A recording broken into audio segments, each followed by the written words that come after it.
प्रमाण है कि लोगों का सरकार में विश्वास है। अखिल भारतीय आयुर्विज्ञान संस्थान एम्स का प्रथम दीक्षांत समारोह आज मनाया जा रहा है।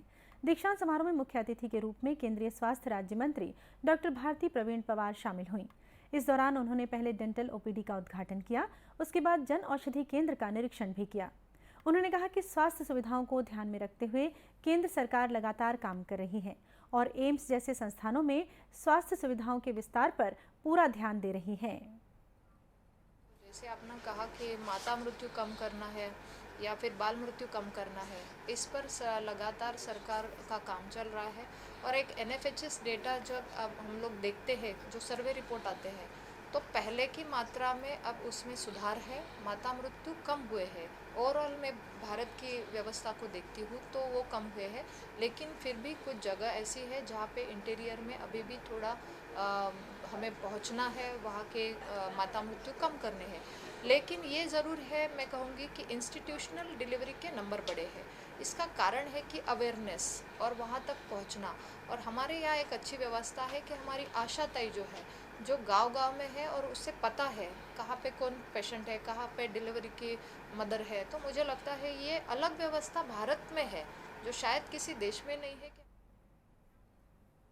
इससे पहले केंद्रीय स्वास्थ्य राज्य मंत्री डॉक्टर भारती प्रवीण पवार ने एम्स में क्षेत्रीय कुष्ठ प्रशिक्षण एवं अनुसंधान संस्थान में ऑपरेशन थिएटर का लोकार्पण किया और बच्चों को पुरस्कृत भी किया।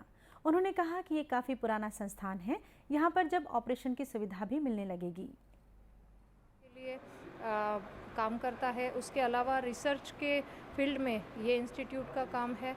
इसके अलावा जो एक हम मैन पावर को स्पेशलाइज मैन पावर की बात करते हैं, ट्रेनिंग की, तो उसके लिए भी ये इंस्टीट्यूट हमारा काम करता है।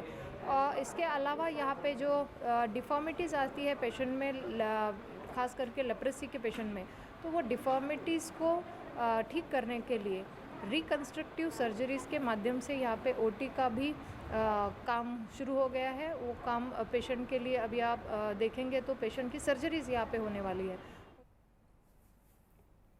छात्र छात्राओं ने बताया कि समारोह के बाद उन्हें इस बात का एहसास हो रहा है कि डॉक्टर बनने का क्या मतलब होता है।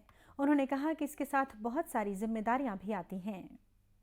कि इसको आगे बढ़ाना है, जैसे यहाँ पे अच्छे से पढ़ के आगे निकली हूँ, सीख के आगे निकली हूँ, वैसे ही आगे और करना है, आगे और बढ़ना है। अभी तो पोस्ट ग्रेजुएशन कर रही हूँ, उसके आगे और करने की भी मेरी प्लानिंग है। मुझे पता चला कि डॉक्टर होने का एक मतलब क्या होता है। जब डिग्री हाथ में आती है तो उसके साथ कितनी सारी रिस्पॉन्सिबिलिटीज़ आती हैं, एक मेडल के साथ कितनी सारी रिस्पॉन्सिबिलिटीज़ साथ में आती हैं, और हम कितना कुछ अपनी सोसाइटी को ओ करते हैं, हम कितना कुछ अपने देश को ओ करते हैं, और हम कितना कुछ अपने देश के लिए और भी ज़्यादा कर सकते हैं। बताया गया कि समारोह में कुल 850 छात्र छात्राओं को डिग्री प्रदान किया गया। इनमें 10 छात्रों को गोल्ड मेडल भी दिया गया। और अब लेते हैं एक छोटा सा ब्रेक।